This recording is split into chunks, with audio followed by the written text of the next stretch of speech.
Python दुनिया की सबसे आसान और शक्तिशाली प्रोग्रामिंग लैंग्वेज। पाइथन का use data science, web development, artificial intelligence, machine learning, games, इन सभी जगह पे होता है।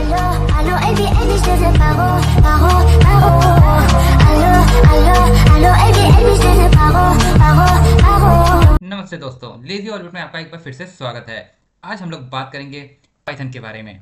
सोचिए अगर आप अपनी खुद की मशीन को बोलना, समझना और सोचना सिखा सकें तो कैसा होगा। पाइथन लैंग्वेज यही करती है, सरल, प्रभावशाली और हर किसी के लिए सुलभ।